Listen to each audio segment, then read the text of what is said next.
엔화 예금 대탈출이라. 글쎄 6개월 사이에 한번 보실래요? 아마 여러분들도 엔화 예금이 줄어드는 것을 보면 사실 좀 깜짝 놀랄 겁니다. 이거 한번 보세요. 2024년 6월 하고요. 2025년 1월 3일하고 한번 비교를 한번 해보자고요.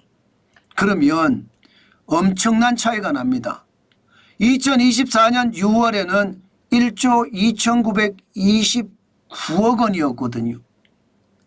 그것이 말입니다. 2025년 1월 3일에는 1조 214억 원입니다. 6개월 사이에 여러분 2715억 원이 줄어들었고요. 퍼센테이지로는 21%가 줄어들었어요. 이게 뭐죠? 뭔가 여러분 불안하지 않으세요? 예, 지금 보면 뭔가 불안한 느낌이 없지 않아 있습니다.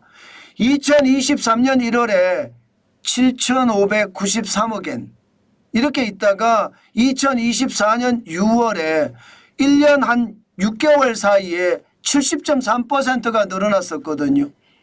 5,336억 원. 그래서 1조 2,929억 원이 됐는데 이게 6개월 사이에 21%가 빠진 거예요. 뭔가 기류가 심상치 않다는 느낌이 들지요.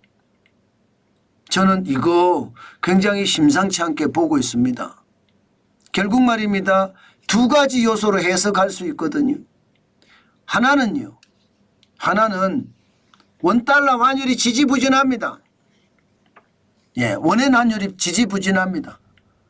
아니 엔화가 올라갈 거라 예상을 하고 많은 사람들이 엔화를 사서 엔화 예금을 했는데 안 올라가는 거예요.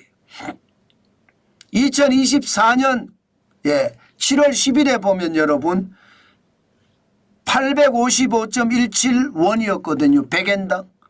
그게 말입니다. 올라가긴 한 번씩 올라가긴 해요.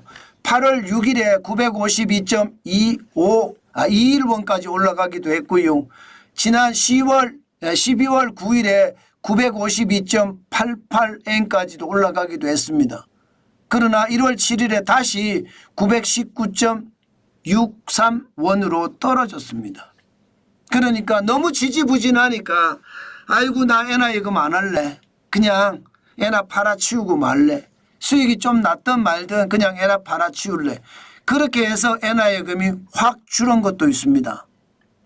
그런데 저는 더 놀라운 것도 생각할 수밖에 없다고 생각합니다. 무슨 얘기냐? 엔캐리 자금이 줄어드는 것은 아닌가 그런 의심을 한다는 뜻이에요. 엔캐리 자금이 엔화를 빌려와서 내가 투자를 했다는 이야기잖아요. 부동산에 투자를 했든 아니면 주식시장에 투자를 했든 아니면 뭐 투자 대기 자금으로 엔화 예금에 넣어놨든 저는 이게 순식간에 지금 빠져나가고 있는 것은 아닌가 저는 그런 생각도 해봅니다. 물론 대표적인 것은 엔화 예금이니까 아마 엔테크라고 해서 엔화에 투자해서 이익을 내려고 하던 분들이 엔화를 팔아서 그렇다. 이게 전체적인 대세인 것 같기는 한데요. 중요한 것은요. 엔캐리 자금의 청산도 있지 않을까 그런 예측을 해본다는 뜻입니다. 자, 그러면 원엔 환율이 앞으로 어떻게 될까요? 이제 거기에 따라서 우리가 엔화 예금을 더 팔고 아니면 엔화를 더 사고 이런 상황이 마련되겠죠. 저는 기본적으로 엔화를 많이 가지고 있습니다. 예, 2024년 3월 29일부터 엔화 저축을 시작을 했고요. 한 번도 팔지는 않았습니다. 저점만 되면 900원만 깨지면 계속 사들였거든요. 그래서 많이는 아니지만 계속 사들였다는 뜻이에요. 그러면 왜 안 팔았느냐? 여러분, 엔화가 계속 약세입니다. 네, 엔화가 계속 약세이기 때문에 저는 사들인다는 뜻이에요. 엔달러 환율을 보면 2025년 1월 7일이 157.77입니다. 157.77이라는 것은 엔화가 약세라는 거잖아요.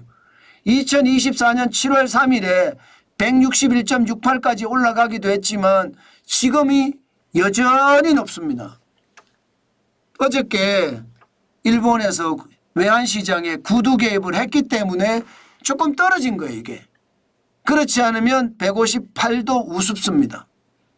그러면 여러분, 엔화는 계속 약세가 된다는 뜻인가요? 약세가 돼 간다는 뜻이죠. 저는 그런 상황이라면 900원 밑으로 떨어지면 또 사겠습니다. 왜 제가 또 살려고 하느냐? 여러분, 일본의 기준금리 어떻게 될까요? 12월까지 또 동결을 했습니다. 7월에 동결하고 10월에 동결하고 12월에도 동결했어요. 그래서 일본의 기준금리는 3연속 동결했습니다. 그래서 0.25%예요. 그런데 0.25%를 계속 지킬까요? 아니면 1월 달에 금리를 올릴까요? 제가 보기에는 1월 달에 금리를 올릴 확률 저는 굉장히 많아지고요.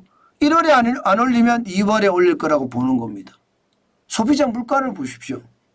2023년 1월에 여러분 일본의 소비자 물가가 4.3%까지 올라갔었거든요. 그런데 이 소비자 물가가 쉬이 안 떨어집니다. 일본의 소비자 물가는 어떻게 생각하면 야 저게 뭐야 소비자 물가가 좀 충격이 돼 가는데 그런 이야기가 지금 계속 나옵니다. 실제 정환진 TV 구독자분들 중에 일본에 계신 분들 이야기하는 것을 들으면 거의 물가가 폭탄 수준이라고 이야기합니다. 폭탄 수준.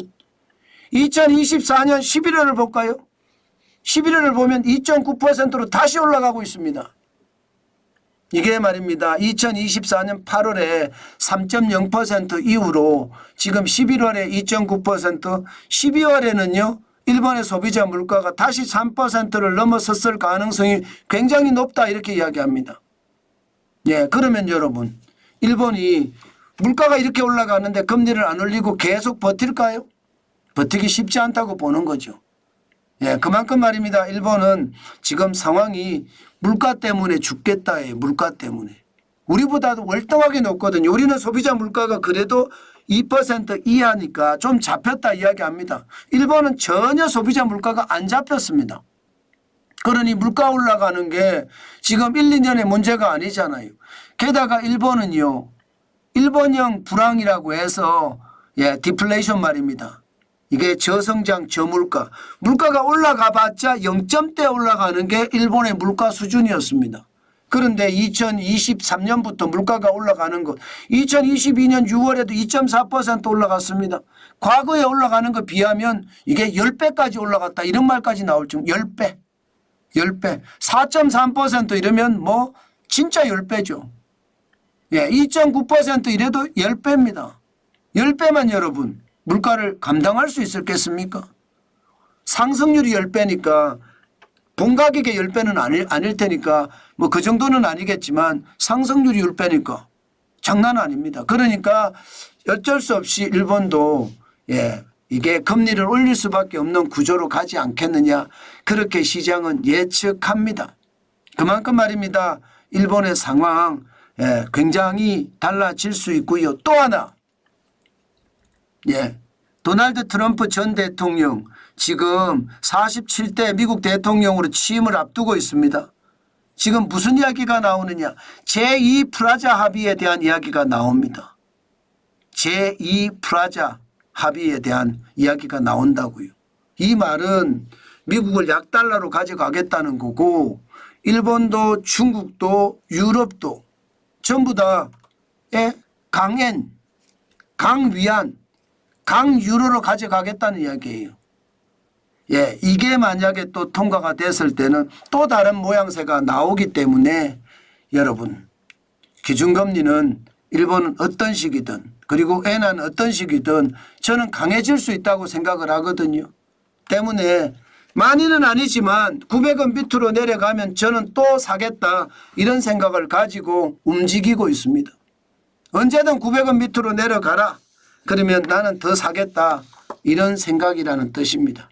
너무 무리해서 사는 것은 아니지만 시장은 꼭 여러분들이 한 번씩 보고 시장을 보는 게 좋겠다 그 말씀도 오늘 강조해서 드립니다.